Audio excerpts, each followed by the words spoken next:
A Tale of Two Cities, A Story of the French Revolution, by Charles Dickens.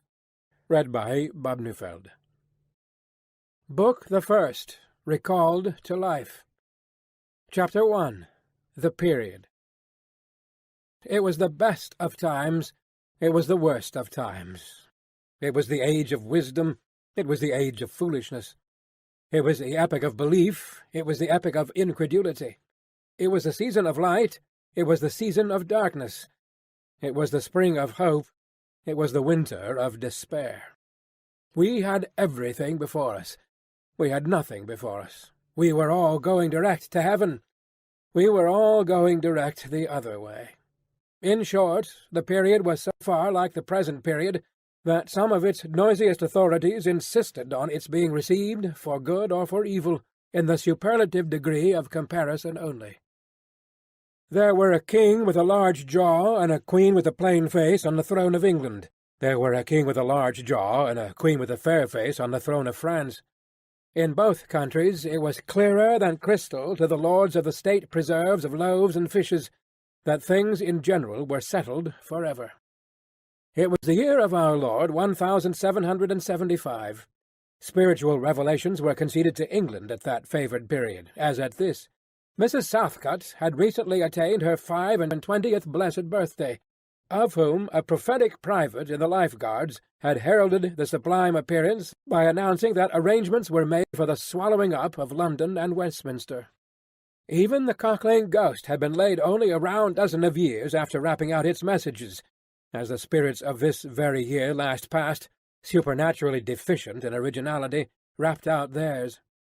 Mere messages in the earthly order of events had lately come to the English crown and people from a Congress of British subjects in America, which, strange to relate, have proved more important to the human race than any communications yet received through any of the chickens of the Cock Lane brood. France, less favoured on the whole as to matters spiritual than her sister of the Shield and Trident, rolled with exceeding smoothness downhill, making paper money and spending it. Under the guidance of her Christian pastors, she entertained herself, besides, with such humane achievements as sentencing a youth to have his hands cut off, his tongue torn out with pincers, and his body burned alive, because he had not kneeled down in the rain to do honour to a dirty procession of monks which passed within his view at a distance of some 50 or 60 yards. It is likely enough that, rooted in the woods of France and Norway, there were growing trees, when that sufferer was put to death, already marked by the woodman, Fate, to come down and be sawn into boards, to make a certain movable framework with a sack and a knife in it terrible in history. It is likely enough that in the rough outhouses of some tillers of the heavy lands adjacent to Paris there were sheltered from the weather that very day rude carts bespattered with rustic mire, snuffed about by pigs, and roosted in by poultry, which the farmer, Death, had already set apart to be his tumbrils of the Revolution.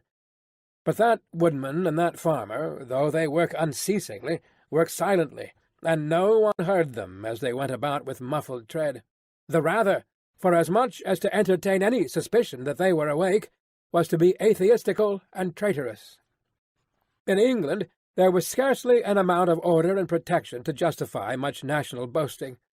Daring burglaries by armed men and highway robberies took place in the capital itself every night.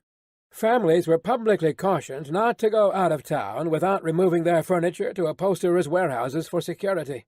The highwayman in the dark was a city tradesman in the light, and being recognized and challenged by his fellow tradesmen, whom he stopped in his character of the captain, gallantly shot him through the head and rode away.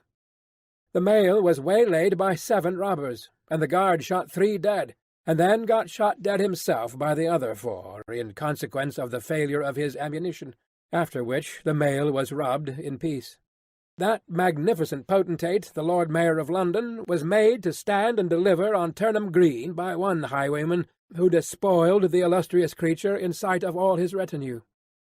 Prisoners in London jails fought battles with their turnkeys, and the majesty of the law fired blunderbusses in among them, loaded with rounds of shot and ball. Thieves snipped off diamond crosses from the necks of. In the midst of them, the hangman, ever busy and ever worse than useless, was in constant requisition, now stringing up long rows of miscellaneous criminals, now hanging a housebreaker on Saturday who had been taken on Tuesday, now burning people in the hand at Newgate by the dozen, and now burning pamphlets at the door of Westminster Hall, to-day taking the life of an atrocious murderer, and tomorrow of a wretched pilferer who had robbed a farmer's boy of sixpence. All these things, and 1,000 like them, came to pass in and close upon the dear old year 1775. Environed by them, while the woodman and the farmer worked unheeded, those two of the large jaws, and those other two of the plain and the fair faces, trod with stir enough, and carried their divine rights with a high hand. Thus did the year 1775 conduct their greatnesses, and myriads of small creatures, the creatures of this chronicle among the rest, along the roads that labor. Chapter 2.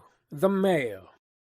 It was the Dover road that lay, on a Friday night late in November, before the first of the persons with whom this history has business. The Dover road lay, as to him, beyond the Dover Mail, as it lumbered up Shooter's Hill. He walked uphill in the mire by the side of the mail, as the rest of the passengers did, not because they had the least relish for walking exercise, under the circumstances, but because the hill and the harness and the mud and the mail were all so heavy that the horses had 3 times already come to a stop, besides once drawing the coach across the road, with the mutinous intent of taking it back to Blackheath. Reins and whip and coachman and guard, however, in combination, had read that article of war which forbade a purpose otherwise strongly in favour of the argument that some brute animals are endued with reason, and the team had capitulated and returned to their duty. With drooping heads and tremulous tails they mashed their way through the thick mud, floundering and stumbling between whiles as if they were falling to pieces at the larger joints. As often as the driver rested them and brought them to a stand, with a wary "Wo-ho! So-ho, then!" the near leader violently shook his head, and everything upon it, like an unusually emphatic horse denying that the coach could be got up the hill. Whenever the leader made this rattle, the passenger started, as a nervous passenger might, and was disturbed in mind.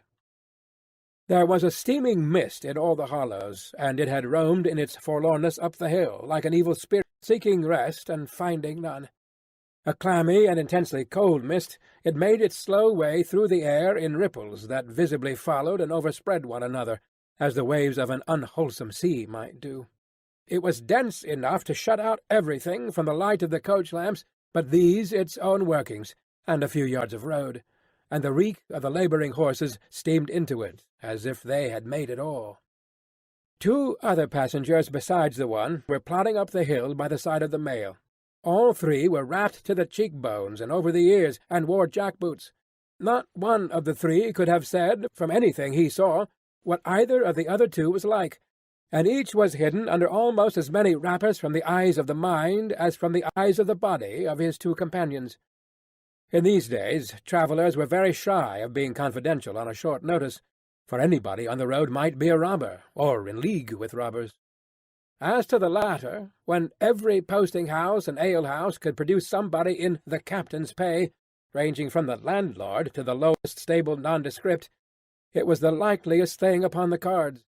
So the guard of the Dover Mail thought to himself, that Friday night in November, 1775, lumbering up Shooter's Hill, as he stood on his own particular perch behind the mail, beating his feet and keeping an eye and a hand on the arm-chest before him, where a loaded blunderbuss lay at the top of 6 or 8 loaded horse-pistols, deposited on a substratum of cutlass.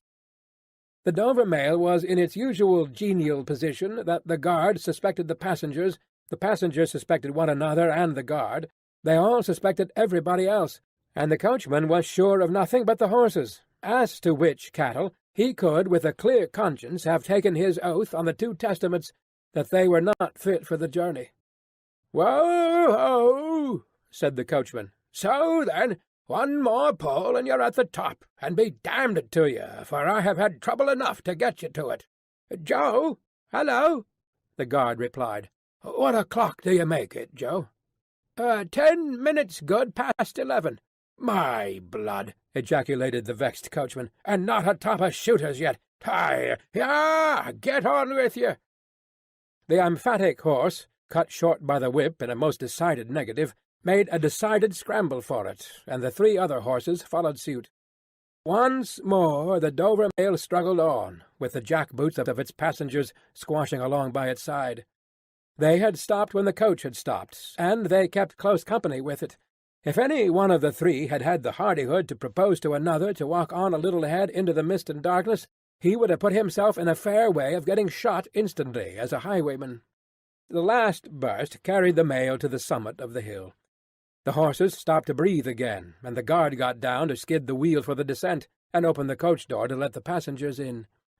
"Just, hey, Joe!" called the coachman in a warning voice, looking down from his box. "What do you say, Tom?" They both listened. "I say a horse at a canter coming up, Joe." "I say a horse at a gallop, Tom," returned the guard, leaving his hold of the door and mounting nimbly to his place. "Gentlemen, in the king's name, all of you." With this hurried adjuration he cocked his blunderbuss and stood on the offensive. The passenger by this history was on the coach-step, getting in.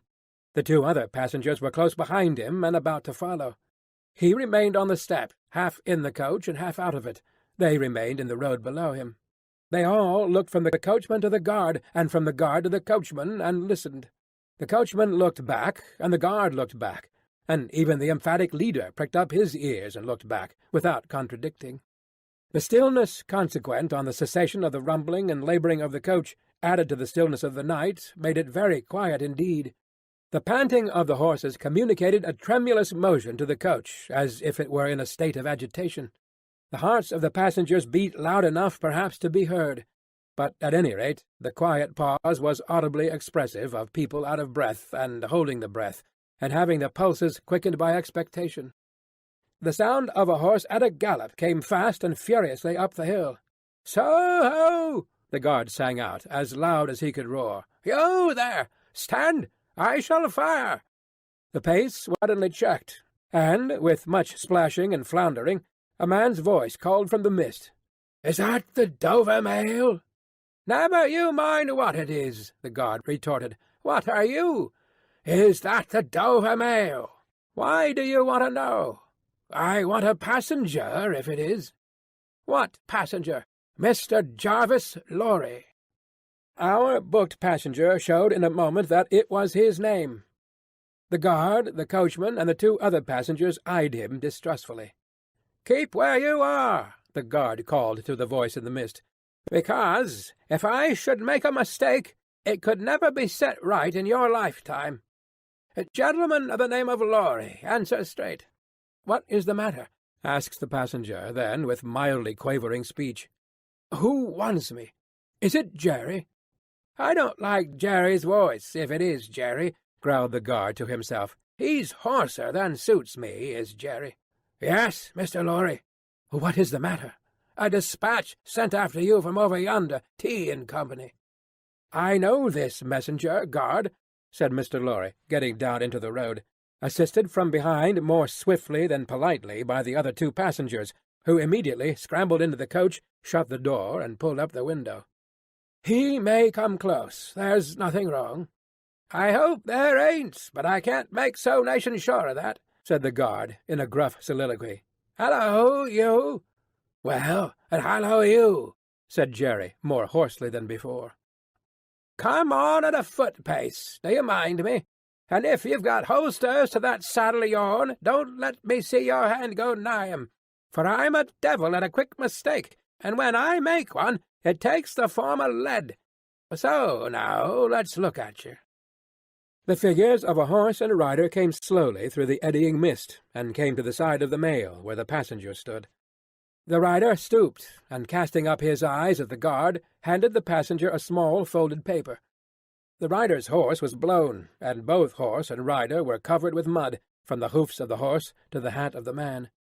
"Guard," said the passenger, in a tone of quiet business confidence.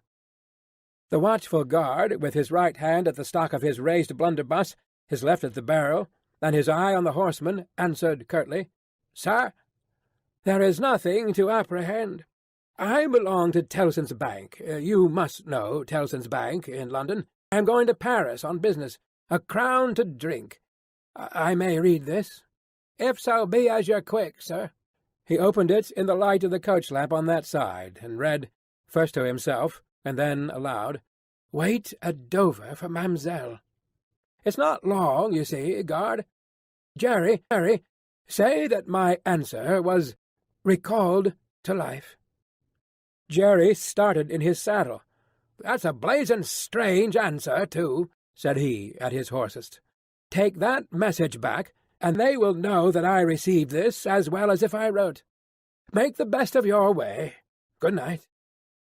With those words the passenger opened the coach-door and got in, not at all assisted by his fellow-passengers, who had expeditiously secreted their watches and purses in their boots, and were now making a general pretence of being asleep, with no more definite purpose than to escape the hazard of originating any other kind of action. The coach lumbered on again, with heavier wreaths of mist closing round it as it began the descent. The guard soon replaced his blunderbuss in his arm-chest, and, having looked to the rest of its contents, and having looked to the supplementary pistols that he wore in his belt, looked to a smaller chest beneath a seat, in which there were a few smith's tools, a couple of torches, and a tinder-box. For he was furnished with that complete neatness that if the coach-lamps had been blown and stormed out, which did occasionally happen, he had only to shut himself up inside, keep the flint and steel sparks well off the straw, and get a light with tolerable safety and ease, if he were lucky, in 5 minutes. "Tom!" softly over the coach roof. "Hallo, Joe! Did you hear the message?" "I did, Joe. What did you make of it, Tom?" "Nothing at all, Joe." "That's a coincidence, too," the guard mused, "for I made the same of it myself." Jerry, left alone in the mist and darkness, dismounted meanwhile, not only to ease his spent horse, but to wipe the mud from his face and shake the wet out of his hat-brim, which might be capable of holding about half a gallon. After standing with the bridle over his heavily splashed arm until the wheels of the mail were no longer within hearing and the night was quite still in, he turned to walk down the hill. "After that there gallop from Temple Bar, old lady, I won't trust your forelegs till I get you on the level," said this hoarse messenger, glancing at his mare. "Recalled to life. That's a blazing strange message. Much of that wouldn't do for you, Jerry. I say, Jerry, you'd be in a blazing bad way if recalling to life was to come into fashion, Jerry." Chapter 3. The Night Shadows. A wonderful fact to reflect upon, that every human creature is constituted to be that profound secret and mystery to every other. A solemn consideration, when I enter a great city by night, that every one of those darkly clustered houses encloses its own secret, that every room in every one of them encloses its own secret, that every beating heart in the hundreds of thousands of breasts there is, in some of its imaginings, a secret to the heart nearest it. Something of the awfulness, even of death itself, is referable to this. No more can I turn the leaves of this dear book that I loved, and vainly hope in time to read it all.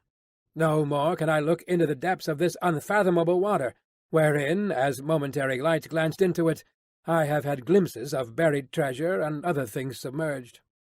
It was appointed that the book should shut with a spring for ever and for ever, when I had read but a page. It was appointed that the water should be locked in an eternal frost, when the light was playing on its surface, and I stood in ignorance on the shore.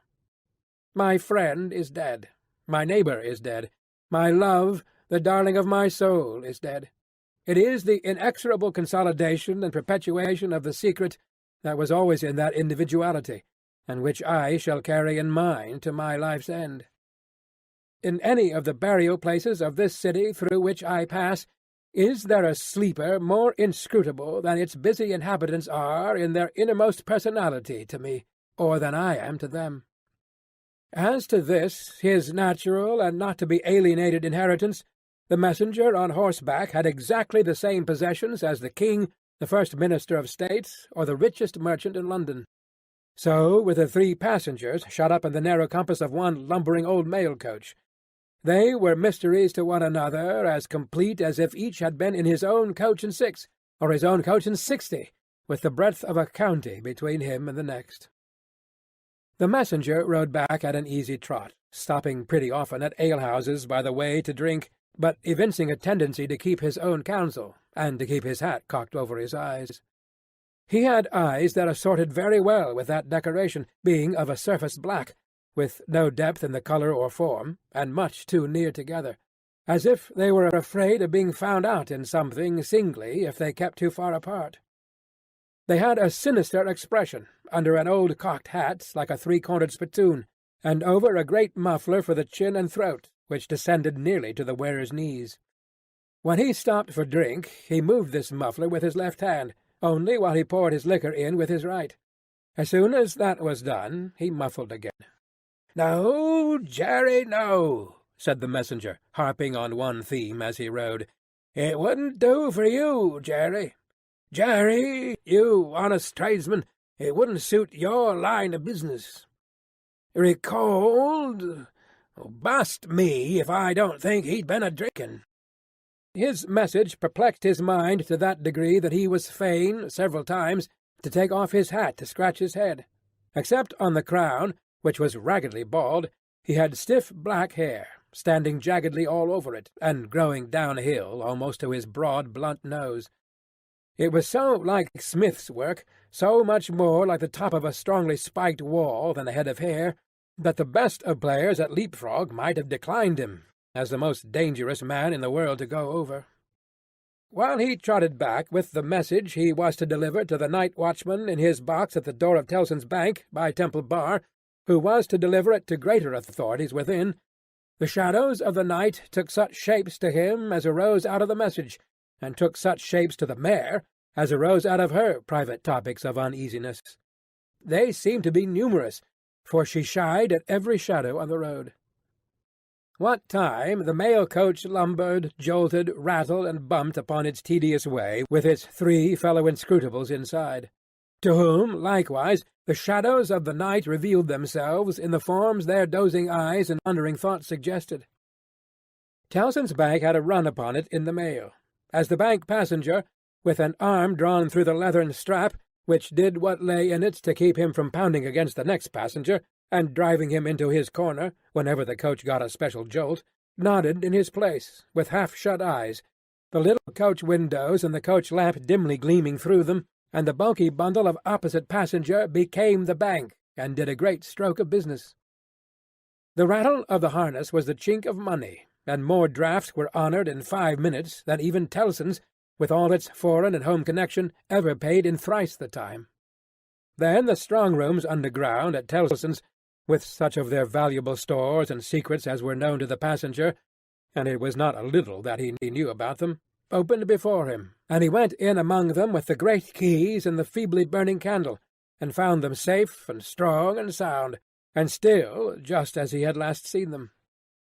But though the bank was almost always with him, and though the coach, in a confused way, like the presence of pain under an opiate, always with him, there was another current of impression that never ceased to run, all through the night. He was on his way to dig someone out of a grave. Now, which of the multitude of faces that showed themselves before him was the true face of the buried person, the shadows of the night did not indicate. But they were all the faces of a man of 45 by years, and they differed principally in the passions they expressed, and in the ghastliness of their worn and wasted state. Pride, contempt, defiance, stubbornness, submission, lamentation succeeded one another. So did varieties of sunken cheek, cadaverous colour, emaciated hands and figures. But the face was in the main one face, and every head was prematurely white. 100 times the dozing passenger inquired of this spectre, "Buried how long?" The answer was always the same, "Almost 18 years." "You had abandoned all hope of being dug out?" "Long ago." "You know that you are recalled to life?" "They tell me so." "I hope you care to live." "I can't say." "Shall I show her to you? Will you come and see her?" The answers to this question were various and contradictory. Sometimes the broken reply was, "Wait, it would kill me if I saw her too soon." Sometimes it was given in a tender rain of tears, and then it was, "Take me to her." Sometimes it was staring and bewildered, and then it was, "I don't know her. I don't understand." After such imaginary discourse, the passenger in his fancy would dig and dig, now with a spade, now with a great key, now with his hands, to dig this wretched creature out. Got at last, with earth hanging about his face and hair, he would suddenly fan away to dust. The passenger would then start to himself and lower the window to get the reality of mist and rain on his cheek. Yet even when his eyes were opened on the mist and rain, on the moving patch of light from the lamps, and the hedge at the roadside retreating by jerks, the night shadows outside the coach would fall into the train of night shadows within. The real banking-house by Temple Bar, the real business of the past day, the real strong-rooms, the real express sent after him, and the real message returned, would all be there. Out of the mist of them the ghostly face would rise, and he would accost it again. "Buried how long?" "Almost 18 years." "I hope you care to live." "I can't say." Dig, dig, dig, until an impatient movement from one of the two passengers would admonish him to pull up the window, draw his arm scarcely through the leathern strap, and speculate upon the two slumbering forms until his mind lost hold of them, and they again slid away into the bank and the grave. "Buried how long?" "Almost 18 years." "You had abandoned all hope of being dug out?" "Oh, long ago." The words were still in his hearing as just spoken, distinctly in his hearing as ever spoken words had been in his life, when the weary passenger started to the consciousness of daylight, and found that the shadows of the night were gone. He lowered the window and looked out at the rising sun. There was a ridge of ploughed land with a plough upon it where it had been left last night when the horses were unyoked. Beyond, a quiet coppice-wood, in which many leaves of burning red and golden yellow still hung upon the trees. Though the earth was cold and wet, the sky was clear, and the sun rose bright, placid, and beautiful. 18 years, said the passenger, looking at the sun. Gracious Creator of day, to be buried alive for 18 years. Chapter 4. The Preparation. When the mail got successfully to Dover in the course of the forenoon, the head drawer at the Royal George Hotel opened the coach door, as his custom was. He did it with some flourish of ceremony, for a mail journey from London in winter was an achievement to congratulate an adventurous traveller upon. By that time there was only one adventurous traveller left to be congratulated, for the two others had been set down at their respective roadside destinations. The mildewy inside of the coach, with its damp and dirty straw, its disagreeable smell, and its obscurity, was rather like a large dog-kennel. Mr. Lorry, the passenger, shaking himself out of it in chains of straw, a tangle of shaggy wrapper, flapping hat, and muddy legs, was rather like a larger sort of dog. "There will be a packet to Calais tomorrow, drawer?" "Yes, sir, if the weather holds, and the wind sets tolerably clear. The tide will serve pretty nicely at about 2 in the afternoon, sir." "Bed, sir?" "I shall not go to bed till night, but I want a bedroom and a barber." "And then breakfast, sir?" "Yes, sir." "That way, sir, if you please. Show Concord. Gentleman's valise and hot water to Concord. Pull off gentleman's boots in Concord. You will find a fine sea-coal fire, sir. Fetch barber to Concord. Stir about there now for Concord." The Concord bedchamber being always assigned to a passenger by the mail, and passengers by the mail being always heavily wrapped up from head to foot, the room had the odd interest for the establishment of the Royal Gorge, that although but one kind of man was seen to go into it, all kinds and varieties of men came out of it. Consequently, another drawer, and 2 porters, and several maids, and the landlady were all loitering by accident at various points of the road between the Concord and the coffee-room, when a gentleman of 60, formally dressed in a brown suit of clothes, pretty well worn but very well kept, with large square cuffs and large flaps to the pockets, passed along on his way to his breakfast. The coffee-room had no other occupant that forenoon than the gentleman in brown. His breakfast-table was drawn before the fire, and as he sat, with its light shining on him, waiting for the meal, he sat so still that he might have been sitting for his portrait. Very orderly and methodical he looked, with a hand on each knee, and a loud watch ticking a sonorous sermon under his flapped waistcoat, as though it pitted its gravity and longevity against the levity and evanescence of the brisk fire. He had a good leg, and was a little vain of it, for his brown stockings fitted sleek and close, and were of a fine texture. His shoes and buckles, too, though plain, were trim. He wore an odd, little, sleek, crisp, flaxen wig, setting very close to his head, which wig, it is to be presumed, was made of hair, but which looked far more as though it were spun from filaments of silk or glass. His linen, though not of a fineness in accordance with his stockings, was as white as the tops of the waves that broke upon the neighbouring beach, or the specks of sail that glinted in the sunlight far at sea. A face habitually suppressed and quieted was still lighted up under the quaint wig by a pair of moist, bright eyes, that it must have cost their owner, in years gone by, some pains to drill to the composed and reserved expression of Tellson's Bank. He had a healthy colour in his cheeks, and his face, though lined, bore few traces of anxiety. But perhaps the confidential bachelor clerks in Tellson's Bank were principally occupied with the cares of other people, and perhaps second-hand cares, like second-hand clothes, come easily off and on. Completing his resemblance to a man who was sitting for his portrait, Mr. Lorry dropped off to sleep. The arrival of his breakfast roused him, and he said to the drawer, as he moved his chair to it, "I wish accommodation prepared for a young lady who may come here at any time to-day. She may ask for Mr. Jarvis Lorry, or she may only ask for a gentleman from Tellson's Bank. Please to let me know." "Yes, sir. Tellson's Bank in London, sir?" "Yes. Yes, sir. We have oftentimes the honour to entertain your gentlemen in their travelling backwards and forwards betwixt London and Paris, sir. A vast deal of travelling, sir, in Tellson and Company's house." "Yes, we are quite a French house as well as an English one." "Yes, sir. Not much in the habit of such travelling yourself, I think, sir?" "Not of late years. It is 15 years since I came last from France." "Indeed, sir. That was before my time here, sir, before our people's time here, sir. The George was in other hands at that time, sir." "I believe so." "But I would hold a pretty wager, sir, that a house like Tellson and Company was flourishing a matter of 50, not to speak of 15 years ago. You might treble that, and say 150, yet not be far from the truth." "Indeed, sir."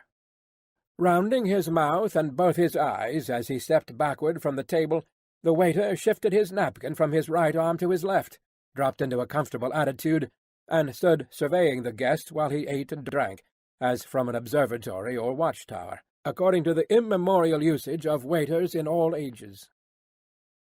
When Mr. Lorry had finished his breakfast, he went out for a stroll on the beach. The little, narrow, crooked town of Dover hid itself away from the beach, and ran its head into the chalk cliffs like a marine ostrich. The beach was a desert of heaps of sea and stones, tumbling wildly about, and the sea did what it liked, and what it liked was destruction. It thundered at the town, and thundered at the cliffs, and brought the coast down madly.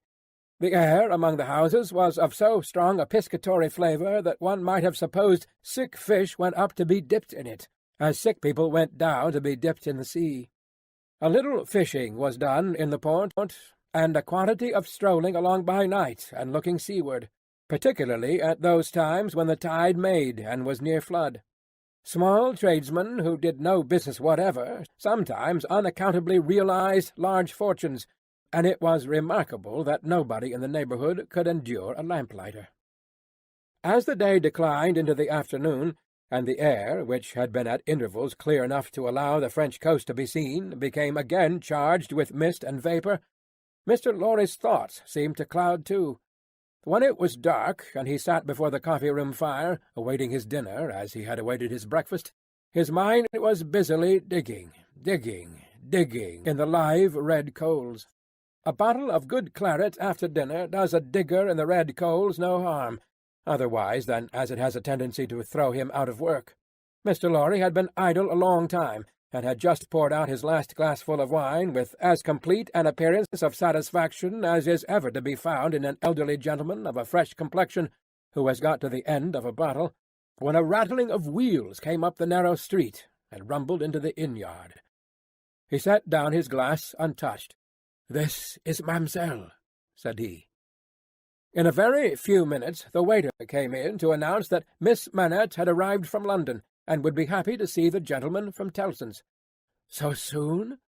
Miss Manette had taken some refreshment on the road, and required none then, and was extremely anxious to see the gentleman from Tellson's immediately, if it suited his pleasure and convenience. The gentleman from Tellson's had nothing left for it but to empty his glass with an air of stolid desperation, settle his odd little flaxen wig at the ears, and follow the waiter to Miss Manette's apartment. It was a large, dark room, furnished in a funereal manner with black horsehair, and loaded with heavy dark tables. These had been oiled and oiled, until the 2 tall candles on the table in the middle of the room were gloomily reflected on every leaf, as if they were buried in deep graves of black mahogany, and no light to speak of could be expected from them until they were dug out. The obscurity was so difficult to penetrate that Mr. Lorry, picking his way over the well-worn Turkey carpet, supposed Miss Manette to be, for the moment, in some adjacent room, until, having got past the 2 tall candles, he saw, standing to receive him by the table between them and the fire, a young lady of not more than 17, in a riding-cloak, and still holding her straw travelling hat by its ribbon in her hand. As his eyes rested on these things, a sudden, vivid likeness passed before him, of a child whom he had held in his arms on the passage across the very channel, one cold time, when the hail drifted heavily and the sea ran high. As his eyes rested on a short, slight, pretty figure, a quantity of golden hair, a pair of blue eyes that met his own with an inquiring look, and a forehead with a singular capacity, remembering how young and smooth it was, of rifting and knitting itself into an expression that was not quite one of perplexity, of wonder, or alarm, or merely of a bright fixed attention, though it included all the 4 expressions. As his eyes rested on these things, a sudden vivid likeness passed before him of a child whom he had held in his arms on the passage across that very channel, one cold time, when the hail drifted heavily and the sea ran high.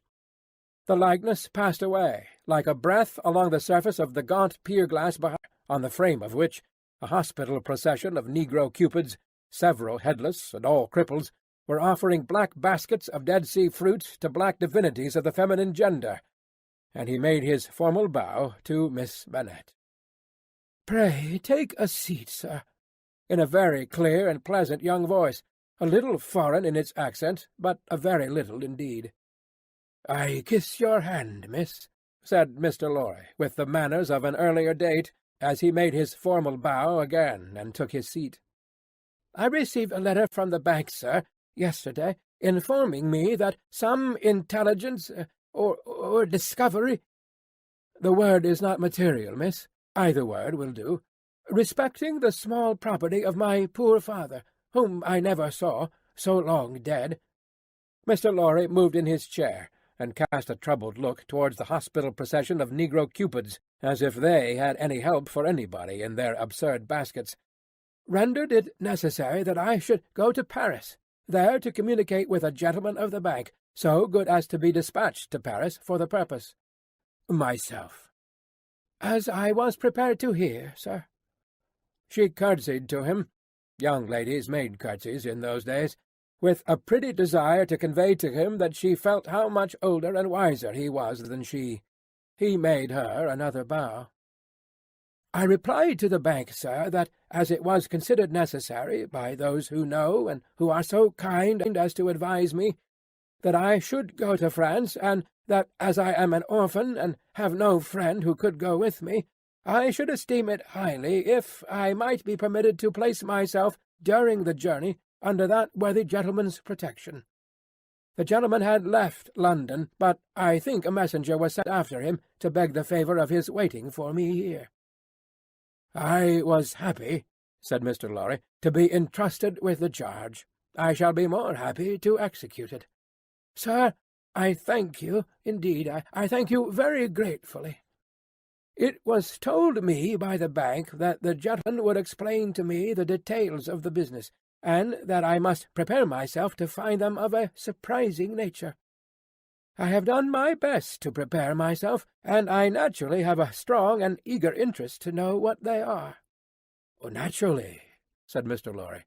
"Yes, After a pause he added, again settling the crisp flaxen wig at the ears, "It is very difficult to begin."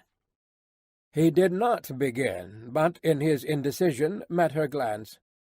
The young forehead lifted itself into that singular expression, but it was pretty and characteristic, besides being singular, and she raised her hand, as if with an involuntary action she caught at or stayed some passing shadow.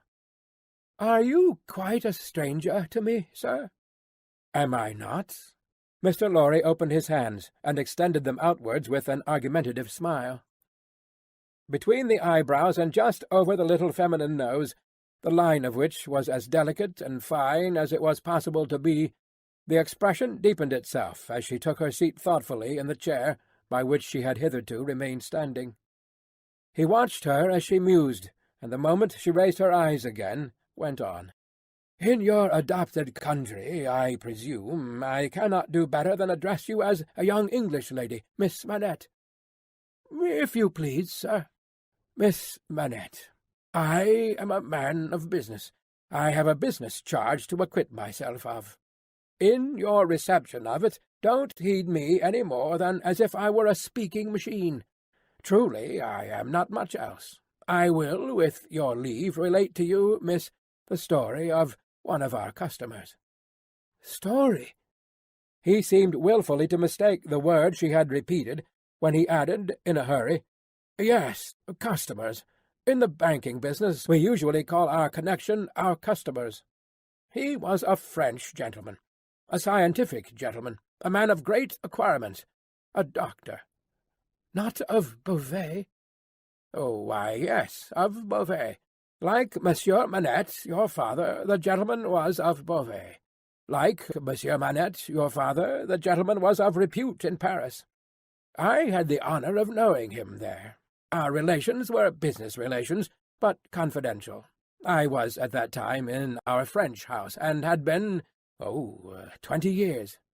"At that time? I may ask at what time, sir?" "I speak, miss, of 20 years ago. He married an English lady, and I was one of the trustees. His affairs, like the affairs of many other French gentlemen and French families, were entirely in Tellson's hands.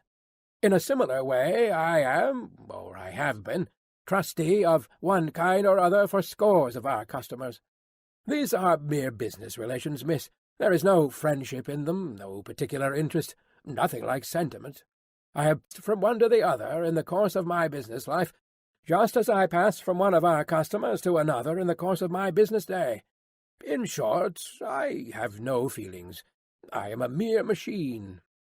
To go on, but this is my father's story, sir, and I begin to think—" the curiously roughened forehead was very intent upon him— "that when I was left an orphan, through my mother's surviving my father only 2 years, it was you who brought me to England. I am almost sure it was you." Mr. Lorry took the hesitating little hand that confidingly advanced to take his, and he put it, with some ceremony, to his lips. He then conducted the young lady straightway to her chair again, and, holding the chair back with his left hand, and using his right, by turns, to rub his chin, pull his wig at the ears, or point what he said, stood looking down into her face, while she sat looking up into his. "Miss Manette, it was I, and you will see how truly I spoke of myself just now, in saying I had no feelings, and that all the relations I hold with my fellow creatures are mere business relations, when you reflect that I have never seen you since. No, you have been the ward of Tellson's house since, and I have been busy with other business of Tellson's house since. Feelings, I have no time for them, no chance of them. I pass my whole life, miss, in turning an immense pecuniary mangle." After this odd description of his daily routine of employment, Mr. Lorry flattened his flaxen wig upon his head with both hands, which was most unnecessary, for nothing could be flatter than its shining surface was before, and resumed his former attitude. "So far, miss, as you have remarked, this is the story of your regretted father. Now comes the difference. If your father had not died when he did— Don't be frightened. How you start!" She did indeed start, and she caught his wrist with both her hands.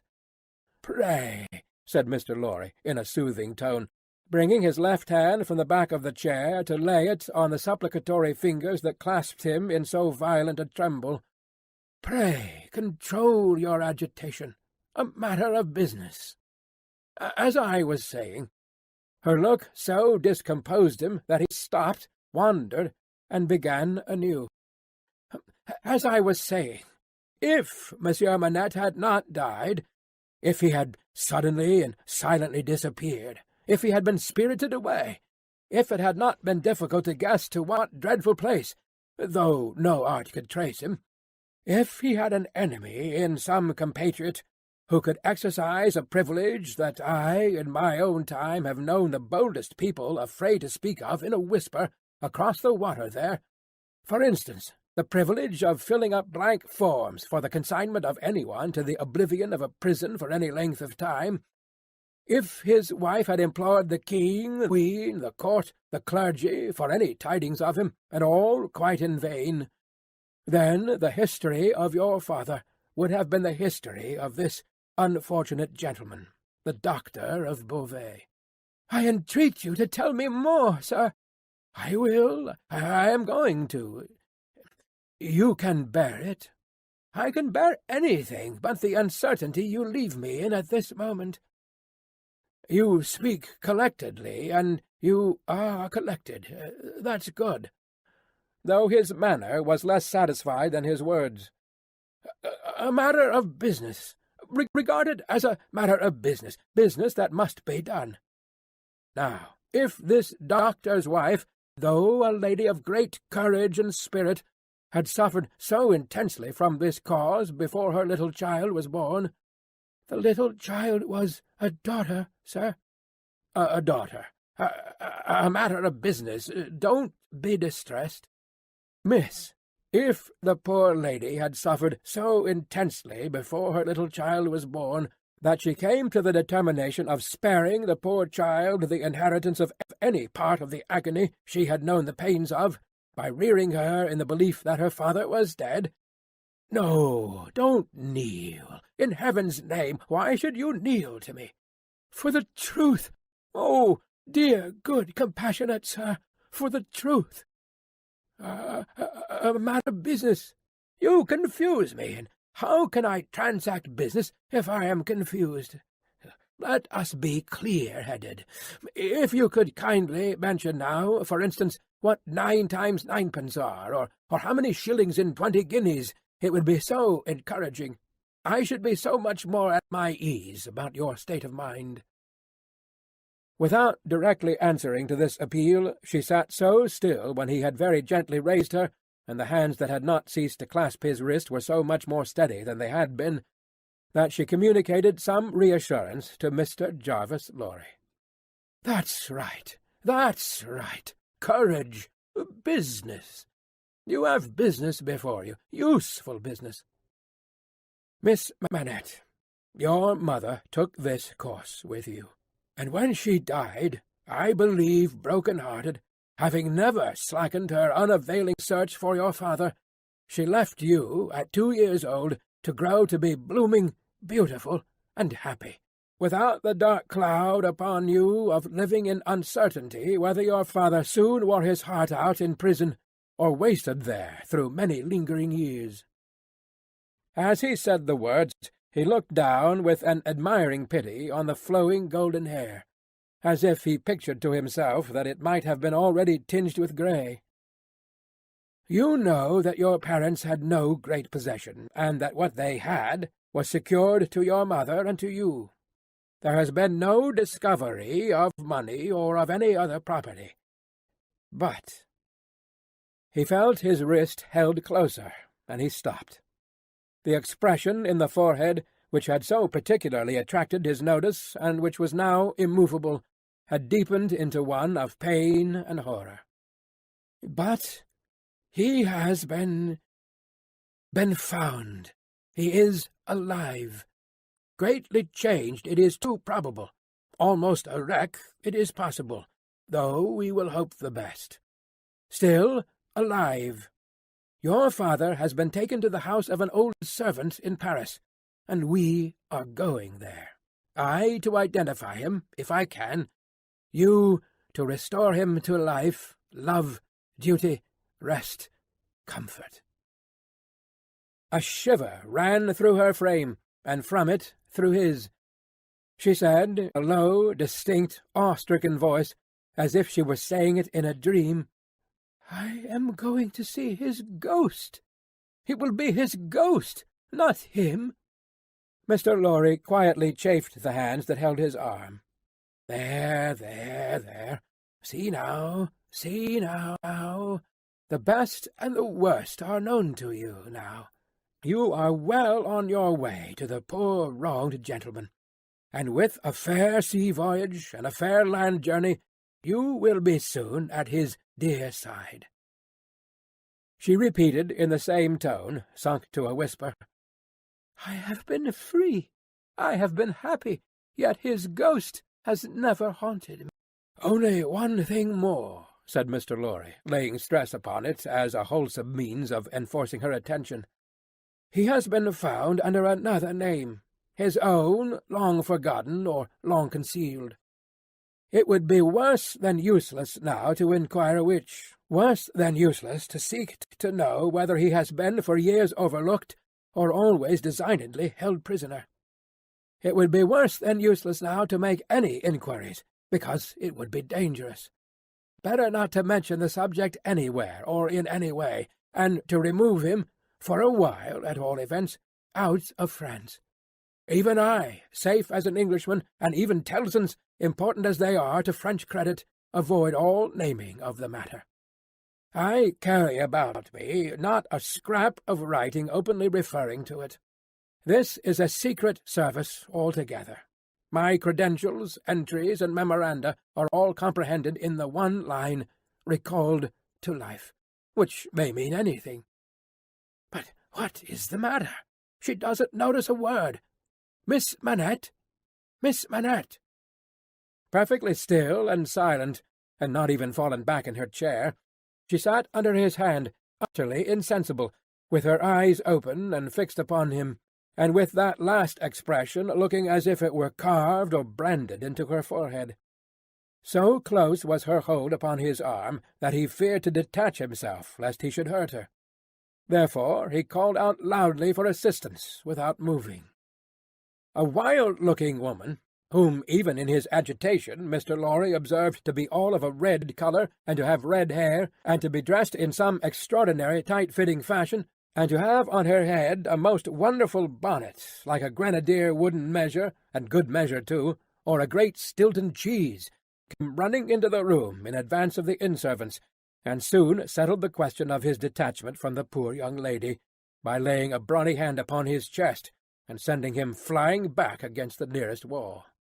"I really think this must be a man," was Mr. Lorry's breathless reflection, simultaneously with his coming against the wall. "Why, look at you all," bawled this figure, addressing the inn-servants. "Why don't you go and fetch things, instead of standing there staring at me? I am not so much to look at, am I? Why don't you go and fetch things? I'll let you know, if you don't bring smelling salts, cold water, and vinegar. Quick, I will." There was an immediate dispersal for these restoratives, and she softly laid the patient on a sofa, and tended her with great skill and gentleness, calling her "my precious," and "my bird," and spreading her golden hair aside over her shoulders with great pride and care. "And you, in brown," she said, indignantly turning to Mr. Lorry, "couldn't you tell her what you had to tell her without frightening her to death? Look at her, with her pretty pale face and her cold hands. Do you call that being a banker?" Mr. Lorry was so exceedingly disconcerted by a question so hard to answer that he could only look on at a distance with much feebler sympathy and humility, while the strong woman, having banished the inn-servants under the mysterious penalty of letting them know something not mentioned if they stayed there staring, recovered her charge by a regular series of gradations, and coaxed her to lay her drooping head upon her shoulder. "I hope she will do well now," said Mr. Lorry. "No, thanks to you in brown if she does. Oh, my darling pretty! I hope," said Mr. Lorry, after another pause of feeble sympathy and humility, "that you accompany Miss Manette to France." "A likely thing, too," replied the strong woman. "If it was ever intended that I should go across salt water, do you suppose Providence would have cast my lot in an island?" This being another question hard to answer, Mr. Jarvis Lorry withdrew to consider it. Chapter 5. The Wine Shop. A large cask of wine had been dropped and broken in the street. The accident had happened in getting it out of a cart. The cask had tumbled out with a run, the hoops had burst, and it lay on the stones just outside the door of the wine shop, shattered like a walnut shell. All the people within reach had suspended their business, or their idleness, to run to the spot and drink the wine. The rough, irregular stones of the street, pointing every way, and designed, one might have thought, expressly to lame all living creatures that approached them, had dammed it into little pools. These were surrounded, each by its own jostling group or crowd, according to its size. Some men kneeled down, made scoops of their 2 hands joined, and sipped, or tried to help women who bent over their shoulders to sip, before the wine had run out between their fingers. Others, men and women, dipped in the puddles with little mugs of mutilated earthenware, or even with handkerchiefs from women's heads, which were squeezed dry into infants' mouths. Others made small mud embankments to stem the wine as it ran. Others, directed by lookers-on up at high windows, darted here and there to cut off little streams of wine that started away in new directions. Others devoted themselves to the sodden and lead-dyed pieces of the cask, licking and even champing the moister, wine-rotted fragments with eager relish. There was no drainage to carry off the wine, and not only did it all get taken up, but so much mud got taken up along with it that there might have been a scavenger in the street, if anybody acquainted with it could have believed in such a miraculous presence. A shrill sound of laughter and of amused voices of men, women, and children, resounded in the street while this wine-game lasted. There was little roughness in the sport, and much playfulness. There was a special companionship in it, an observable inclination on the part of everyone to join some other one, which led, especially among the luckier or lighter-hearted, to frolicsome embraces, drinking of healths, shaking of hands, and even joining of hands and dancing, 12 together. When the wine was gone, and the places where it had been most abundant were raked into a gridiron pattern by fingers, these demonstrations ceased as suddenly as they had broken out. The man who had left his saw sticking in the firewood he was cutting set it in motion again.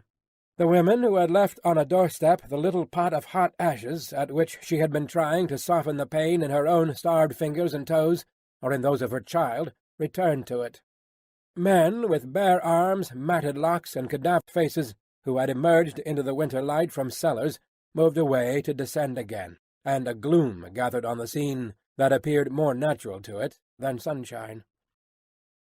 The wine was red wine, and had stained the ground of the narrow street in the suburb of Saint-Antoine in Paris, where it was spilled. It had stained many hands, too, and many faces, and many naked feet, and many wooden shoes. The hand of the man who sawed the wood left red marks on the billets, and the forehead of the woman who nursed her baby was stained with the stain of the old rag she wound about her head again.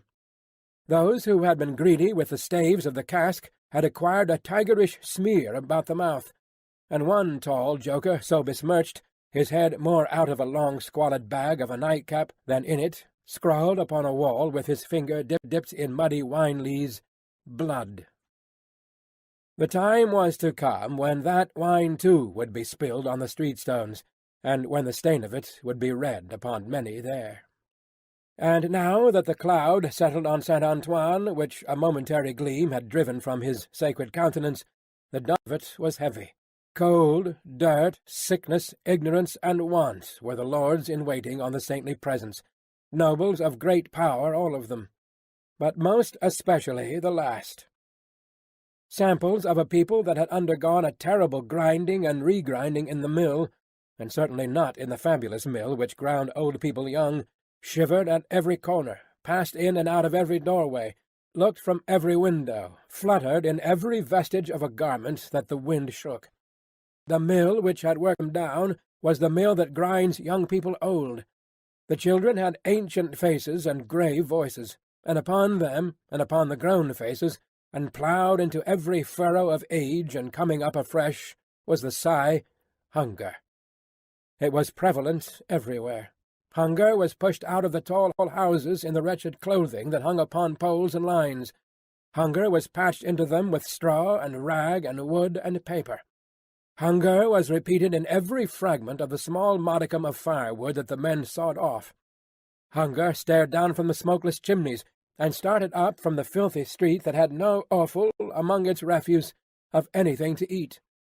Hunger was the inscription on the baker's shelves, written in every small loaf of his scanty stock of bad bread, at the sausage shop, in every dead dog preparation that was offered for sale. Hunger rattled its dry bones among the roasting chestnuts in the turned cylinder. Hunger shred into atomics in every farthing porringer of husky chips of potato, fried with some reluctant drops of oil. Its abiding place was in all things fitted to it. A narrow, winding street, full of offence and stench, with other narrow, winding streets diverging, all peopled by rags and nightcaps, and all smelling of rags and nightcaps, and all visible things with a brooding look upon them that looked ill. In the haunted air of the people there was yet some wild beast thought of the possibility of turning at bay. Depressed and slinking though they were, eyes of fire were not wanting among them, nor compressed lips, white with what they suppressed, nor foreheads knitted into the likeness of the gallows rope they mused about enduring or inflicting. The trade signs, and they were almost as many as the shops, were all grim illustrations of want. The butcher and the porkman painted up only the leanest scrags of meat, the baker the coarsest of meagre loaves.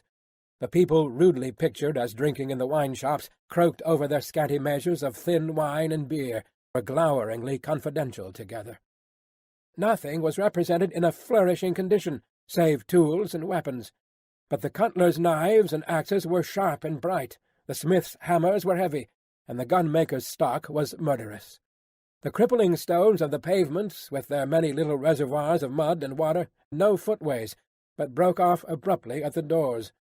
The kennel, to make amends, ran down the middle of the street, when it ran at all, which was only after heavy rains, and then it ran, by many eccentric fits, into the houses. Across the streets, at wide intervals, one clumsy lamp was slung by a rope and pulley.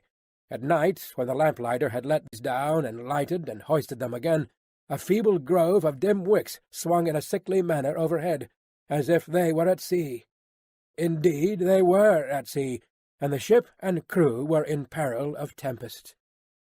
For the time was to come when the gaunt scarecrows of that region should have watched the lamplighter in their idleness and hunger, so long as to conceive the idea of improving on his method and hauling up men by those ropes and pulleys to flare upon the darkness of their condition. But the time was not come yet, and every wind that blew over France shook the rags of the scarecrows in vain. Birds, fine of song and feather, took no warning. The wine-shop was a corner shop, better than most others in its appearance and degree, and the master of the wine-shop had stood outside it, in a yellow waistcoat and green breeches, looking on at the struggle for the lost wine. "It's not my affair," said he, with a final shrug of the shoulders. "The people from the market did it. Let them bring another." There, his eyes happening to catch the tall joker writing up his joke, he called to him across the way. "Say, then, my Gaspar, what do you do there?" The fellow pointed to his joke with immense significance, as is often the way with his tribe. It missed its mark, and completely failed, as is often the way with his tribe, too. "What now? Are you a subject for the mad hospital?" said the wine-shop keeper, crossing the road, and obliterating the jest with a handful of mud, picked up for the purpose and smeared over it. "Why do you write in the public streets? Tell me thou, is there no other place to write such words in?" In his expostulation he dropped his cleaner hand, perhaps accidentally, perhaps not, upon the joker's heart. The joker rapped it with his own, took a nimble spring upward, and came down in a fantastic dancing attitude, with one of his stained shoes jerked off his foot into his hand and held out. A joker of an extremely, not to say wolfishly practical character, he looked under those circumstances. "Put it on, said the other. "Call wine, and finish there." With that advice he wiped his soiled hand upon the joker's dress, such as it was, quite deliberately, as having dirtied the hand on his account, and then recrossed the road and entered the wine-shop. The wine-shop keeper was a bull-necked, martial-looking man of 30, and he should have been of a hot temperament, for, although it was a bitter day, he wore no coat, but carried one slung over his shoulder. His shirt-sleeves were rolled up too, and his brown arms were bare to the elbows. Neither did he wear anything more on his head than his own crispy, curling, short dark hair. He was a dark man altogether, with good eyes and a good bold breadth between them. Good-humoured looking on the whole, but implacable looking too. Evidently a man of a strong resolution and a set purpose. A man not desirable to be met rushing down a narrow pass with a gulf on either side, for nothing would turn the man. Madame Defarge, his wife, sat in the shop behind the counter as he came in.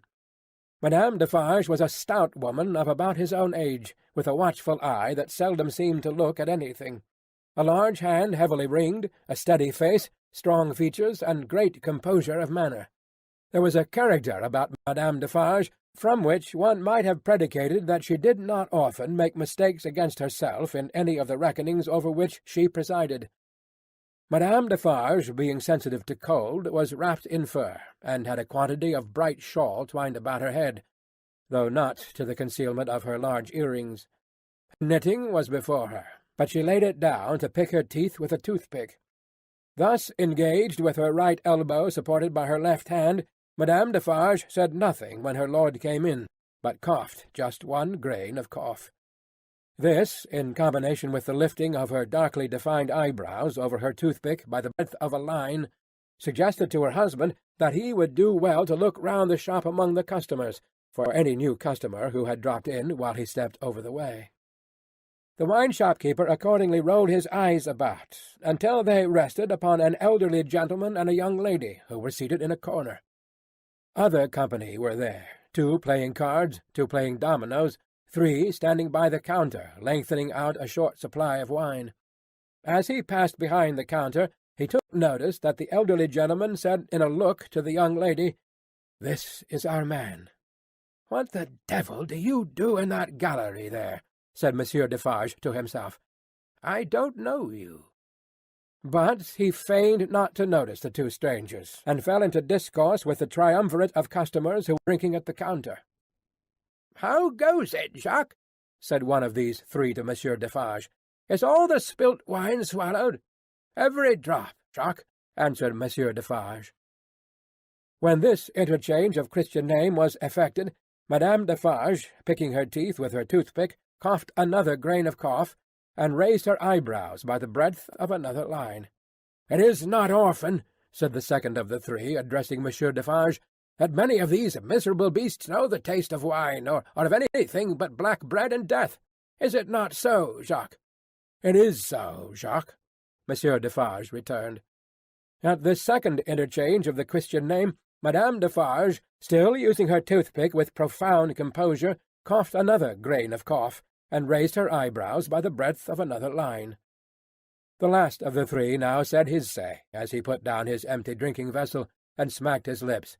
"Ah, so much the worse. A better taste it is that such poor cattle always have in their mouths, and hard lives they live, Jacques. Am I right, Jacques?" "You are very right, Jacques," was the response of Monsieur Defarge. The third interchange of the Christian name was completed at the moment when Madame Defarge put her toothpick by, kept her eyebrows up, and slightly rustled in her seat. "Hold, then, true," muttered her husband. Gentlemen, my wife." The three customers pulled off their hats to Madame Defarge with 3 flourishes. She acknowledged their homage by bending her head and giving them a quick look. Then she glanced in a casual manner round the wine-shop, took up her knitting with great apparent calmness and repose of spirit, and became absorbed in it. "Gentlemen," said her husband, who had kept his bright eye observantly upon her, "good day.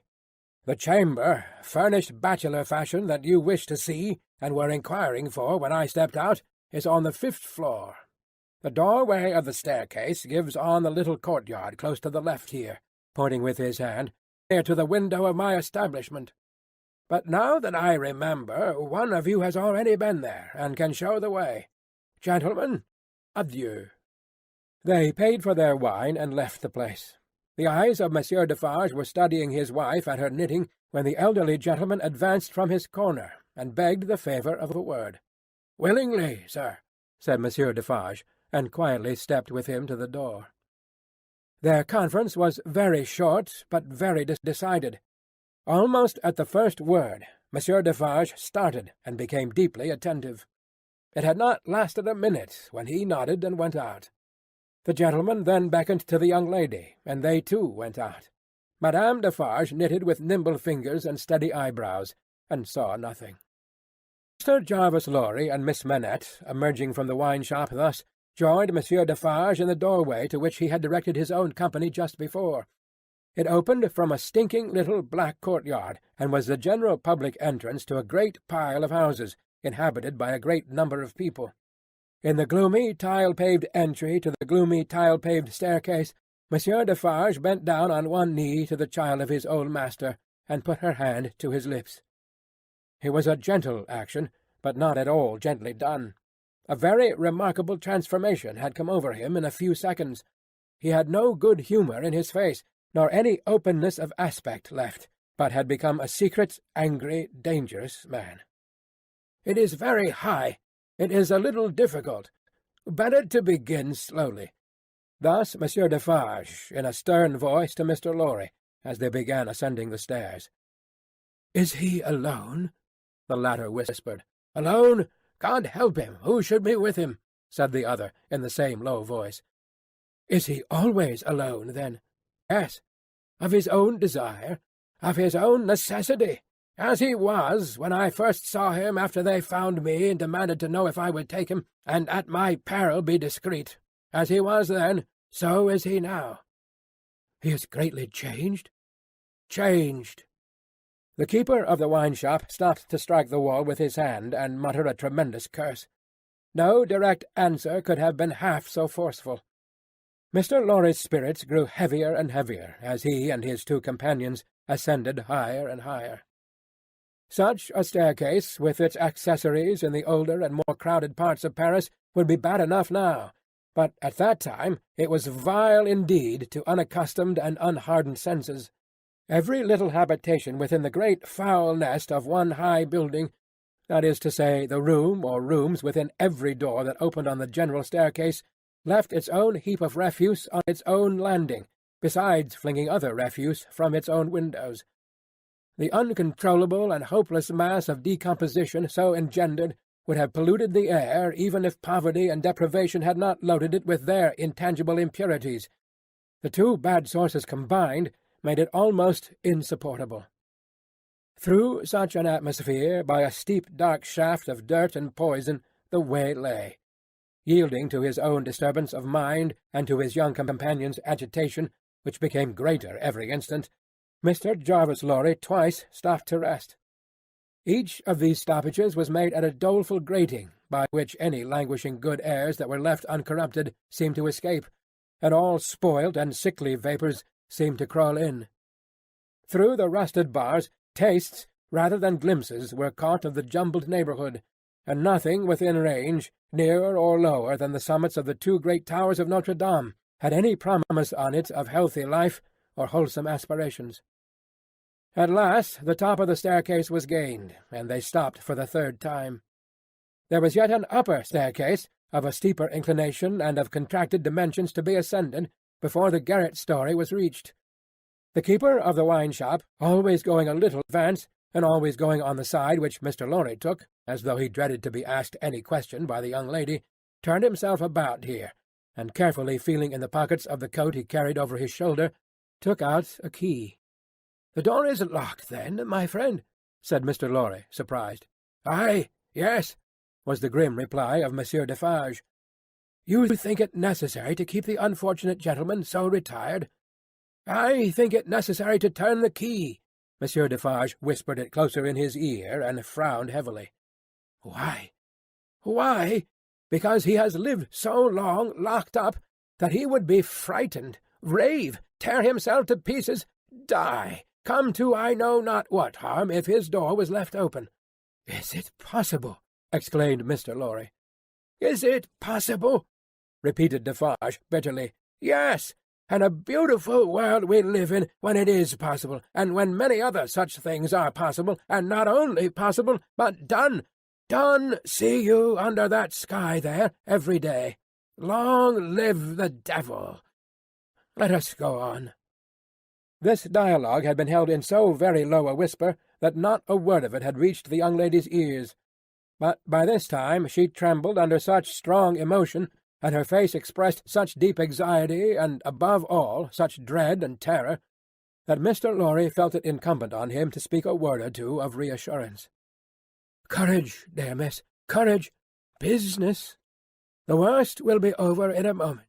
It is but passing the room door, and the worst is over. Then all the good you bring to him, all the relief, all the happiness you bring to him, begin. Let our good friend here rest you on that side. That's well, friend Defarge. Come, now, business, business." They went up slowly and softly. The staircase was short, and they were soon at the top. There, as it had an abrupt turn to it, they came all at once in the sight of 3 men, whose heads were bent down close together at the side of a door, and who were intently looking into the room to which the door belonged, through some chinks or holes in the wall. On hearing footsteps close at hand, these 3 turned and rose, and showed themselves to be the 3 of one name who had been drinking in the wine-shop. "I forgot them in the surprise of your visit," explained Monsieur Defarge. "Leave us, good boys. We have business here." The 3 glided by, and went silently down. There appearing to be no other door on that floor, and the keeper of the wine-shop going straight to this one when they were left alone, Mr. Lorry asked him in a whisper, with a little anger, "Do you make a show of Monsieur Manette?" "I show him in the way you have seen to a chosen few. Is that well? I think it is well. Who are the few? How do you choose them?" "I show them as real men, of my name, Jacques is my name, to whom the sight is likely to do good. Enough. You are English, that is another thing. Stay there, if you please, a little moment." With an admonitory gesture to keep them back, he stooped and looked in through the crevice in the wall. Soon, raising his head again, he struck twice or thrice upon the door, evidently with no other object than to make a noise there. With the same intention he drew the key across it 3 or 4 times, before he put it clumsily into the lock, and turned it as heavily as he could. The door slowly opened inward under his hand, and he looked into the room and said something. A faint voice answered something. Little more than a single syllable could have been spoken on either side. He looked back over his shoulder and beckoned them to enter. Mr. Lorry got his arm securely round the daughter's waist and held her, for he felt that she was sinking. Business, business," he urged, with a moisture that was not of business shining on his cheek. "Come in, come in." "I am afraid of it," she answered, shuddering. "Of it? What? I mean, of him, of my father." Rendered in a manner desperate, by her state and by the beckoning of their conductor, he drew over his neck the arm that shook upon his shoulder, lifted her a little, and hurried her into the room. He sat her down just within the door, and held her, clinging to him. Defarge drew out the key, closed the door, locked it on the inside, took out the key again, and held it in his hand. All this he did methodically, and with as loud and harsh an accompaniment of noise as he could make. Finally, he walked across the room with a measured tread to where the window was. He stopped there and faced round. The garret, built to be a depository for firewood and the like, was dim and dark, for the window of a dormer shape was in truth a door in the roof, with a little crane over it for the hoisting up of stores from the street, unglazed and closing up the middle in two pieces, like any other door of French construction. To exclude the cold, one half of this door was fast closed, and the other was opened but a very little way. Such a scanty portion of light was admitted through these means that it was difficult, on first coming in, to see anything, and long habit alone could have slowly formed in anyone the ability to do any work requiring nicety in such obscurity. Yet work of that kind was being done in the garret, for with his back towards the door, and his face towards the window where the keeper of the wine-shop stood looking at him, a white-haired man sat on a low bench, stooping forward and, very busy, making shoes. Chapter 6. The Shoemaker. "Good day," said Monsieur Defarge, looking down at the white head that bent low over the shoemaking. It was raised for a moment, and a very faint voice responded to the salutation, as if it were at a distance. "Good day. You are still hard at work, I see." After a long silence, the head was lifted for another moment, and the voice replied, "Yes, I am working." This time a pair of haggard eyes had looked at the questioner, before the face had dropped again. The faintness of the voice was pitiable and dreadful. It was not the faintness of physical weakness, though confinement and hard fare no doubt had their part in it. Its deplorable peculiarity was that it was the faintness of solitude and disuse. It was like the last feeble echo of a sound made long and long ago. So entirely had it lost the life and resonance of the human voice that it affected the senses like a once beautiful colour faded away into a poor weak stain. So sunken and suppressed it was, that it was like a voice underground. So expressive it was of a hopeless and lost creature, that a famished traveller, wearied out by lonely wandering in a wilderness, would have remembered home and friends in such a tone before lying down to die. Some minutes of silent work had passed, and the haggard eyes had looked up again, not with any interest or curiosity, but with a dull mechanical perception beforehand that the spot where the only visitor they were aware of had stood was not yet empty. "I want," said Defarge, who had not removed his gaze from the shoemaker, "to let in a little more light here. You can bear a little more?" The shoemaker stopped his work, looked with a vacant air of listening at the floor on one side of him, then similarly at the floor on the other side of him, then upward at the speaker. "What did you say? You can bear a little more light?" I must bear it, if you let it in," laying the palest shadow of a stress upon the second word. The opened half-door was opened a little further, and secured at that angle for the time. A broad ray of light fell into the garret, and showed the workman with an unfinished shoe upon his lap, pausing in his labour. His few common tools and various scraps of leather were at his feet and on his bench. He had a white beard, raggedly cut, but not very long, a hollow face, and exceedingly bright eyes. The hollowness and thinness of his face would have caused him to look large under his yet dark eyebrows and his confused white hair, though they had been really otherwise, but they were naturally large, and looked unnaturally so. His yellow rags of shirt lay open at the throat, and showed his body to be withered and worn. He and his old canvas frock, and his loose stockings, and all his poor tatters of clothes, had, in a long seclusion from direct light and air, faded down to such a dull uniformity of parchment yellow that it wouldn't have been hard to say which was which. He had put up a hand between his eyes and the light, and the very bones of it seemed transparent. So he sat, with a steadfastly vacant gaze, pausing in his work. He never looked at the figure before him without first looking down on this side of himself, then on that, as if he had lost the habit of associating place with sound. He never spoke without wandering in this manner, and forgetting to speak. "Are you going to finish that pair of shoes to-day?" asked Defarge, motioning to Mr. Lorry to come forward. "What did you say?" "Do you mean to finish that pair of shoes to-day?" "Oh, I can't say that I mean to. "I suppose so. I don't know." But the question reminded him of his work, and he bent over it again. Mr. Lorry came silently forward, leaving the daughter by the door.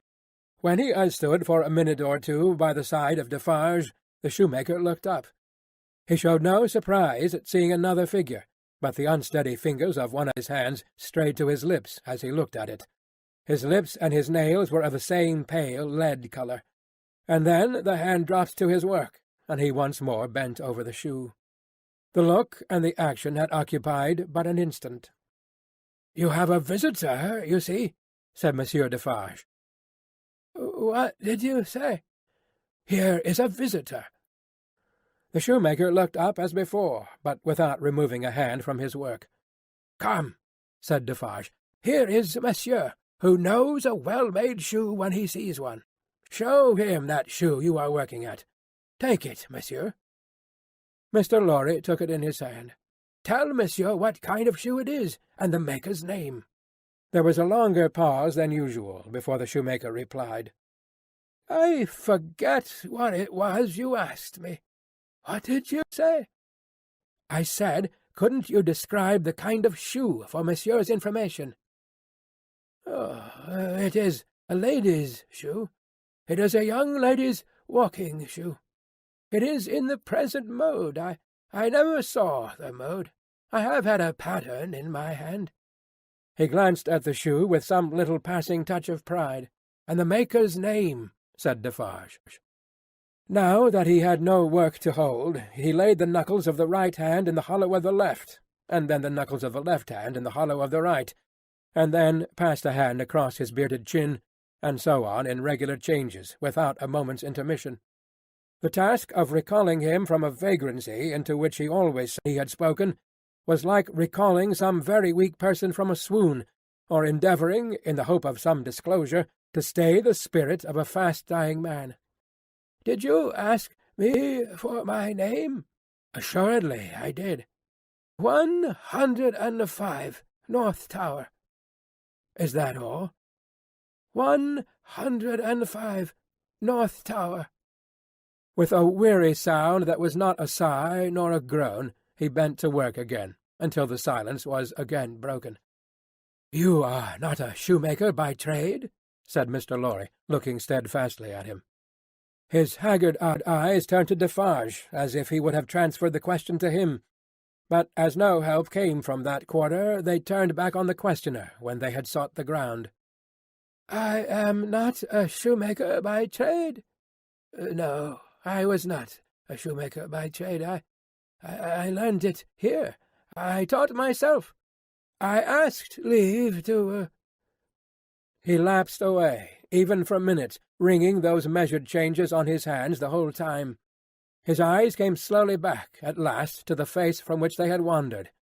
When they rested on it, he started and resumed, in the manner of a sleeper that moment awake, reverting to the subject of last night. "I asked leave to teach myself, and I got it, with much difficulty, after a long while, and I have made shoes ever since." As he held out his hand for the shoe that had been taken from him, Mr. Lorry said, still looking steadfastly in his face, "Monsieur Manette, do you remember nothing of me?" The shoe dropped to the ground, and he sat looking fixedly at the questioner. "Monsieur Manette," Mr. Lorry laid his hand upon Defarge's arm, "do you remember nothing of this man? Look at him. Look at me. Is there no old banker, no old business, no old servant, no old time rising in your mind, Monsieur Manette?" As the captive of many years sat looking fixedly, by turns, at Mr. Lorry and at Defarge, some long obliterated marks of an actively intent intelligence in the middle of the forehead gradually forced themselves through the black mist that had fallen on him. They were overclouded again, they were fainter, they were gone, but they had been there. And so exactly was the expression repeated on the fair young face of her who had crept along the wall to a point where she could see him, and where she now stood looking at him, with hands which at first had been only raised in frightened compassion, if not even to keep him off and shut the sight of him, but which were now extending towards him, trembling with eagerness to lay the spectral face upon her warm young breast and love it back to life and hope. So exactly was the expression repeated, though in stronger characters, on her fair young face, that it looked as though it had passed like a moving light from him to her. Darkness had fallen on him in its place. He looked at the two less and less attentively, and his eyes, in gloomy abstraction, sought the ground, and looked about him in the old way. Finally, with a deep, long sigh, he took the shoe up, and resumed his work. "Have you recognized him, monsieur?" said Defarge in a whisper. "Yes, for a moment. At first I thought it quite hopeless, but I have unquestionably seen, for a single moment, the face that I once knew so well. Hush! Let us draw further back. Hush!" She had moved from the wall of the garret, very near to the bench on which he sat. There was something awful in his unconsciousness of the figure that could have put out its hand and touched him as he stooped over his labour. Not a word was spoken, not a sound was made. She stood like a spirit beside him, and he bent over his work. It happened, at length, that he had occasion to change the instrument in his hand for his shoemaker's knife. It lay on that side of him which was not the side on which she stood. He had taken it up, and was stooping to work again, when his eyes caught the skirt of her dress. He raised them, and saw her face. The two spectators started forward, but she stayed them with a motion of her hand. She had no fear of his striking at her with the knife, though they had. He stared at her with a fearful look, and after a while his lips began to form some words, though no sound proceeded from them. By degrees, in the pauses of his quick and laboured breathing, he was heard to say, "What is this?" With the tears streaming down her face, she put her two hands to her lips and kissed them to him, then clasped them on her breast, as if she laid his ruined head there. "You are not the jailor's daughter?" she sighed. "No. Who are you?" Not yet trusting the tones of her voice, she sat down on the bench beside him. He recoiled, but she laid her hand upon his arm. A strange thrill struck him when she did so, and visibly passed over his frame. He laid the knife down softly, as he sat staring at her. Her golden hair, which she wore in long curls, had been hurriedly pushed aside, and fell down over her neck. Advancing his hand by little and little, he took it up and looked at it. In the midst of the action he went astray, and with another deep sigh fell to work at his shoemaking. But not for long. Releasing his arm, she laid her hand upon his shoulder.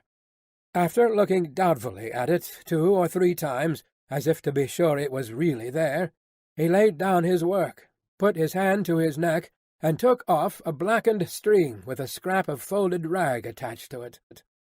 He opened this carefully on his knee, and it contained a very little quantity of hair, not more than 1 or 2 long golden hairs, which he had, in some old day, wound off upon his finger.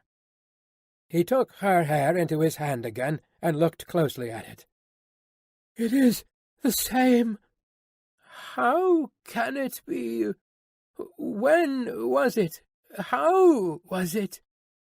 As the concentrated expression returned to his forehead, he seemed to become conscious that it was in hers too. He turned her full to the light, and looked at her. "She had laid her hand upon my shoulder that night when I was summoned out. She had a fear of my going, though I had none, and when I was brought to the North Tower, they found these upon my sleeve. You will leave me them. They can never help me to escape in the body, though they may in the spirit. Those were the words I said. I remember them very well." He formed this speech with his lips many times before he could utter it, but when he did find spoken words for it, they came to him coherently, though slowly. How was this? Was it you?" Once more the two spectators started, as he turned upon her with a frightful suddenness. But she sat perfectly still in his grasp, and only said, in a low voice, "I entreat you, good gentleman, do not come near us. Do not speak. Do not move." "Hark!" he exclaimed. "Whose voice was that?" His hands released her as he uttered this cry, and went up to his white hair, which they tore in a frenzy. It died out, as everything but his shoemaking did die out of him, and he refolded his little packet and tried to secure it in his breast. But he still looked at her, and gloomily shook his head. "No, no, no, you are too young, too blooming. It can't be. See what the prisoner is. These are not the hands she knew. This is not the face she knew. This is not a voice she ever heard. No, no, she was, and he was, before the slow years of the North Tower, ages ago. What is your name, my gentle angel?" Hailing his softened tone and manner, his daughter fell upon her knees before him, with her appealing hands upon his breast. "Oh, sir, at another time you shall know my name, and who my mother was, and who my father, and how I never knew their hard, hard history. But I cannot tell you at this time, and I cannot tell you here. All that I may tell you, here and now, is that I pray to you to touch me and to bless me. Kiss me, kiss me, oh, my dear, my dear." His cold white head mingled with her radiant hair, which warmed and lighted it as though it were the light of freedom shining on him. "If you hear in my voice, I don't know that it is so, but I hope it is. If you hear in my voice any resemblance to a voice once was sweet music in your ears, weep for it, weep for it. If you touch, in touching my hair, anything that recalls a beloved head that lay on your breast when you were young and free, weep for it, weep for it. If, when I hint to you of a home that is before us, where I will be true to you with all my duty, and with all my faithful service, I bring back the remembrance of a home long desolate, while your poor heart pined away, weep for it, weep for it." She held him closer round the neck, and rocked him on her breast like a child.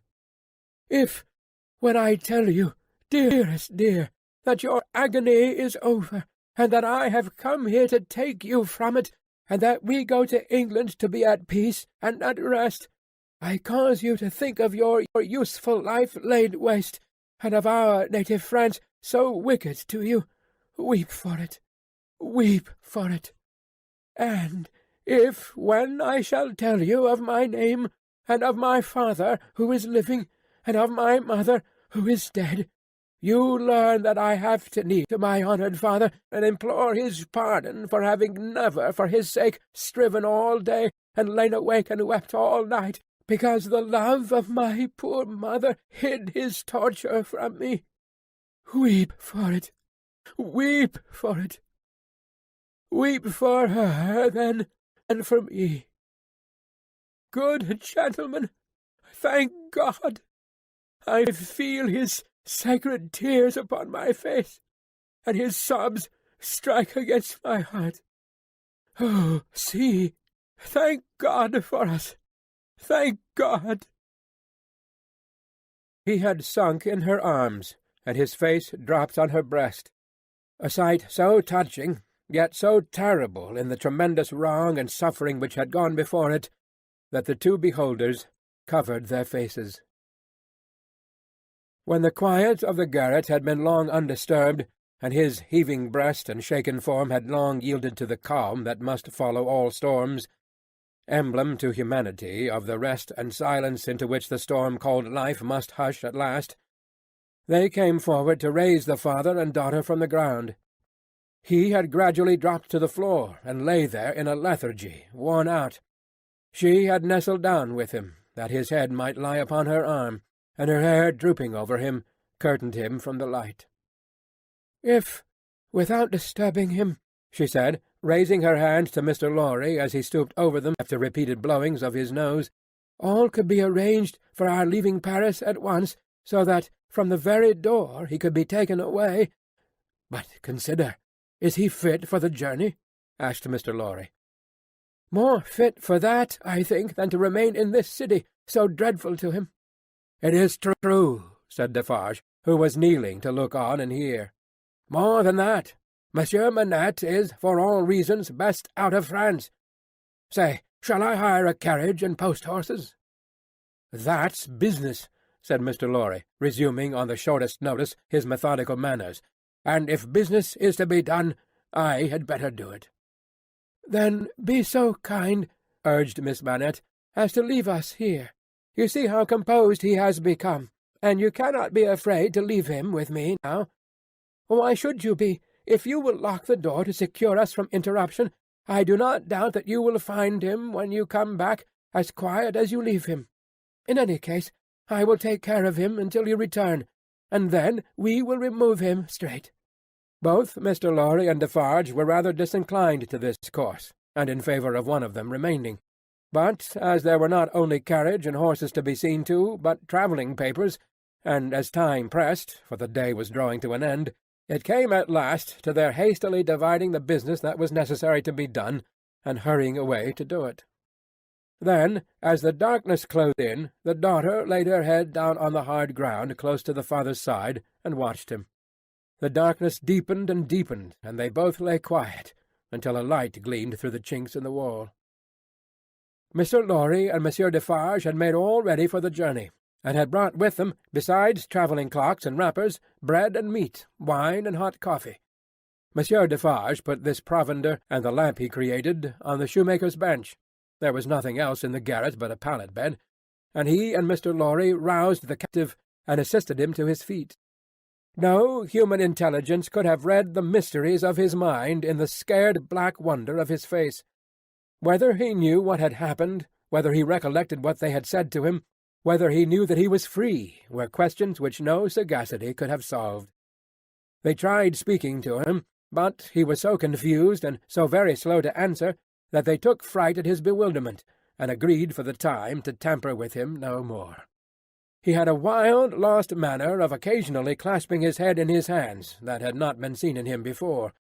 Yet he had some pleasure in the mere sound of his daughter's voice, and invariably turned to it when she spoke. In the submissive way of one long accustomed to obey under coercion, he ate and drank what they gave him to eat and drink, and put on the cloak and other wrappings that they gave him to wear. He readily responded to his daughter's drawing her arm through his, and took, and kept, her hand in both his own. They began to descend, Monsieur Defarge going first with the lamp, Mr. Lorry closing the little procession. They had not traversed many steps of the long main staircase when he stopped and stared at the roof and round at the walls. "You remember the place, my father? You remember coming up here?" "What did you say?" But before she could repeat the question, he murmured an answer as if she had repeated it. "Remember? No, I don't remember. It was so very long ago." That he had no recollection whatever of his having been brought from his prison to that house was apparent to them. They heard him mutter 105 North Tower, and when he looked about him, it evidently was for the strong fortress walls which had long encompassed him. On their reaching the courtyard, he instinctively altered his tread, as being in expectation of a drawbridge. And when there was no drawbridge, and he saw the carriage waiting in the open street, he dropped his daughter's hand, and clasped his head again.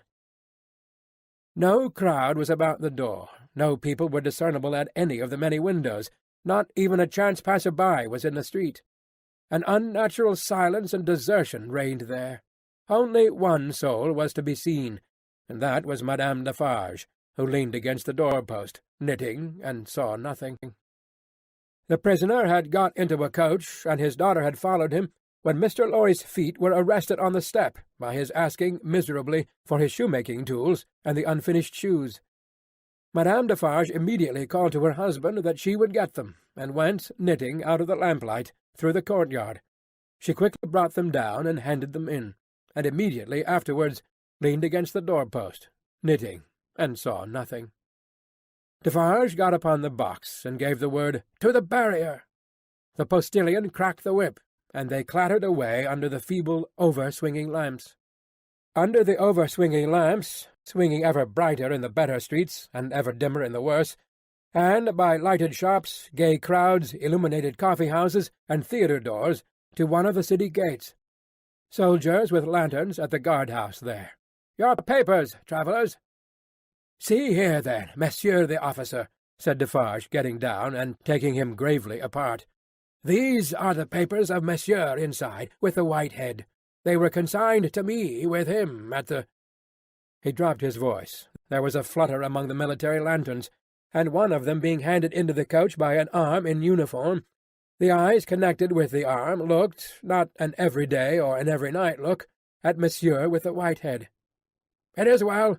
Forward!" from the uniform. "Adieu!" from Defarge. And so, under a short grove of feebler and feebler over-swinging lamps, out under the great grove of stars. Beneath that arch of unmoved and eternal lights, some so remote from this little earth that the learned tell us it is doubtful whether their rays have even yet discovered it, as a point in space where a thing is suffered or done, the shadows of the nights were broad and black. All through the cold and restless interval, until dawn, they once more whispered in the ears of Mr. Jarvis Lorry, sitting opposite the buried man who had been dug out, and wondering what subtle powers were forever lost to him, and what were capable of restoration, the old inquiry, "I hope you care to be recalled to life?" and the old answer, "I can't say."